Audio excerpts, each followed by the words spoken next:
Greetings, beautiful viewers. This is Smitten. Welcome to How to Fail at Smite, my original Smite series where I pick up a new god for the first time and poke fun at how I play so that both of us can learn from my mistakes. Episode 22, Anubis. I forgot how boring middle lane was. The first interesting thing that happened was nearly 10 minutes in. This Odin refused to go back to his lane and decided he'd rather spend time with me in mid, but there isn't much we can do here as Poseidon is tower hugging. But when Freya enters the ring, both Odin and I jump in on her. Freya and Poseidon get caught in the ring of spears, and I'm face rolling my keyboard trying to burn down Poseidon. But as Odin gets the glory for that kill, we turn our sights on Freya. The only problem is that I don't have any cooldowns left. We are way out of position, and without an active, Sobek tail whips me to the underworld.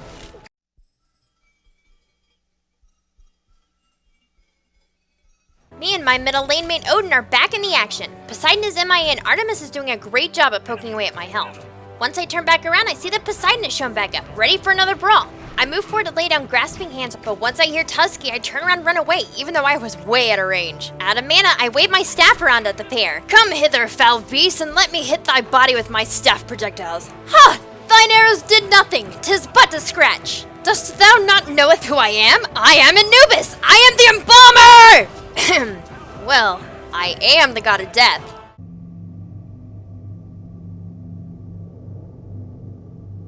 So here I am, minding my own business, puking locusts on ogres when all of a sudden a kraken! I dramatically pan around to mummify the fish lord when I realize that I've been set up. Monkey dives in and tries to burst me down, but my lane buddy Odin shows up and locks him in the cage. Odin, my friend, they're on your heels, run to me! Don't worry, I have your back, I will slow them, and eat a face full of arrows. Guan Yu sees that we're outnumbered and moves in from behind to gank. I'm feeling extra twitchy today and I'm trying to figure out who to snare. Or not snare. Okay, plan B. Grasping hands to keep them from escaping Guan Yu's ult. Oh, hello obnoxiously tanky Sobek. Meet the face laser! Sobek was obviously not impressed. What about Locust? Does that do anything for you? Grasping hands? A little mummify for you? No? Basic attacks? Fine! I don't need to impress you! Oh god, the damage! Those stupid bongos!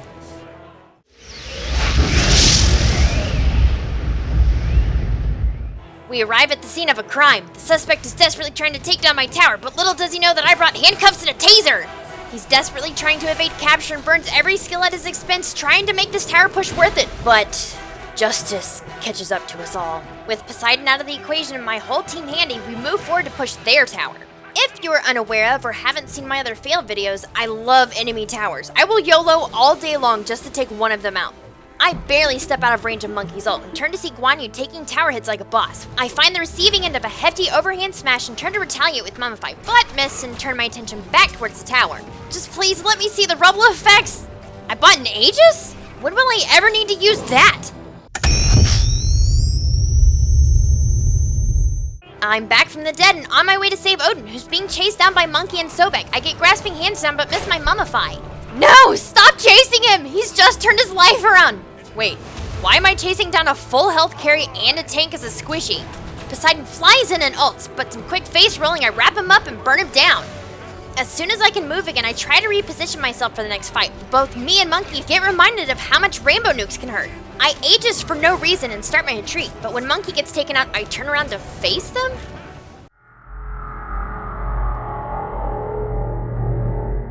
Can you believe it? We've jumped ahead 20 minutes in the game because in that 20 minutes, I didn't fail.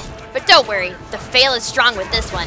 As evidenced by my Mummify miss on Sobek, who badly wants to murder my Guan Yu. Once he dives down into his ult, I squish up against the wall. I miss out on the damage and start to follow Guan Yu but get tossed back by Sobek.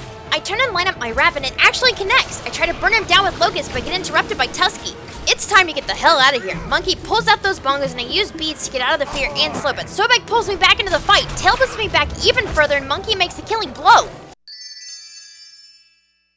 With Fire Giant buff in hand, it's time to put it to use. I snare Artemis, put grasping hands in her retreat path and ult in her face. Sobek throws me out of the way and runs towards his fountain. He uses his tail whip to clear the path. We chase after him only to find a kraken waiting for us. Luckily for me, I hesitated to walk right into the lion's den. I round the corner into their base and wrap up Poseidon, but I wasted my cooldowns on Sobek. Ever wonder what it's like to be trapped in Odin's ult with the Minotaur, getting feared by Monkey's ult and not having a jump to escape from the savagery? Well, it's kind of like taking a giant hammer to the face 5 times wielded by a man bull on steroids. A few moments later, my team takes down the Man Bull. A good game to my opponents and a good game and well played to my allies. We were getting hammered in the early game, but we made a comeback. And these are my favorite games. The ones that go back and forth, where both teams are evenly matched and there's a struggle for control.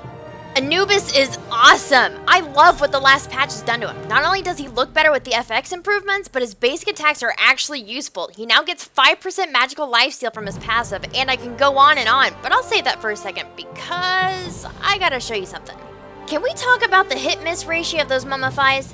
Even though in this episode you saw me land a few, I actually missed most of them in the game. But when I missed, there was no real punishment. I didn't get in a fight or anything. People were quite literally ignoring me once I botched the wrap.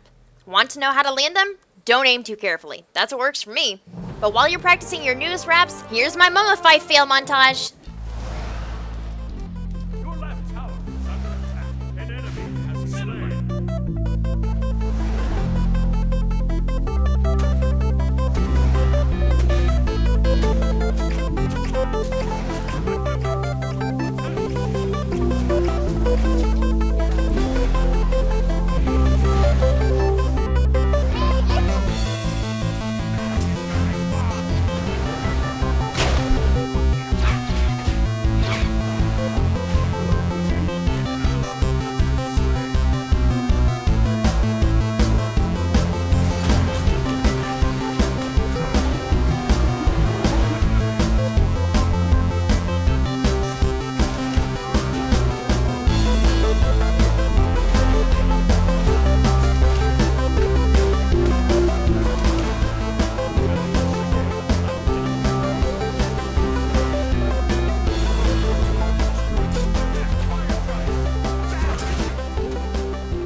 And now for the juicy bits.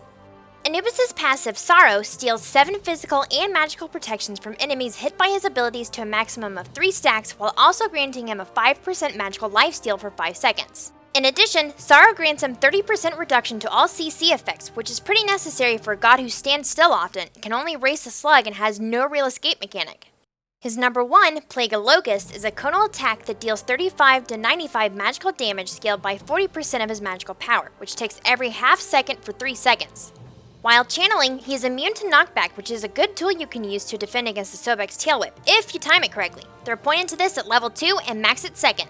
His second ability is Mummify, in which he wraps his target for 1.2 to 2 seconds. Throw point into this at level 3 and max it last.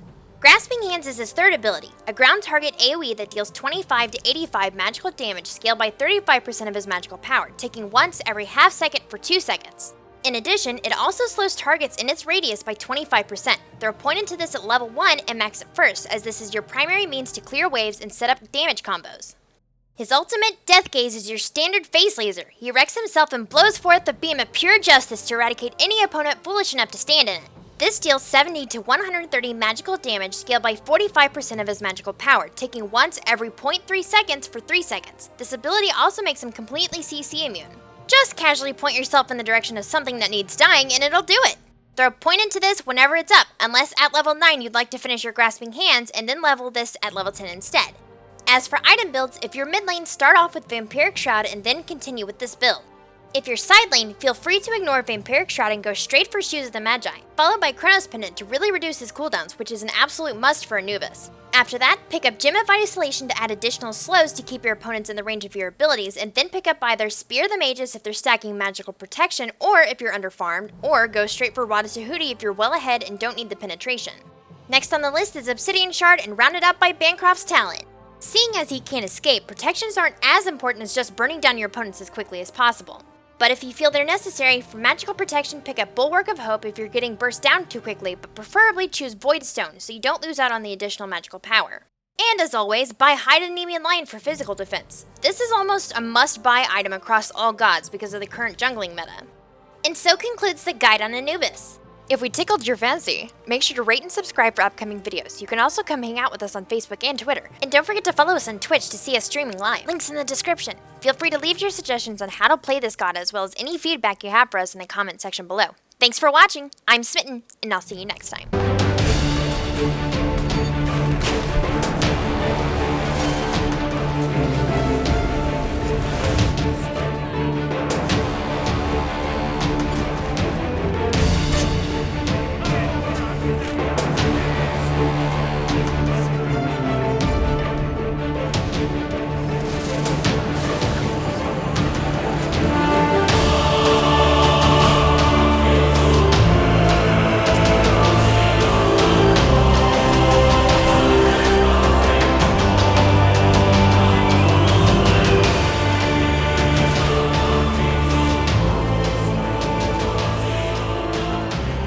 Good game. Bye.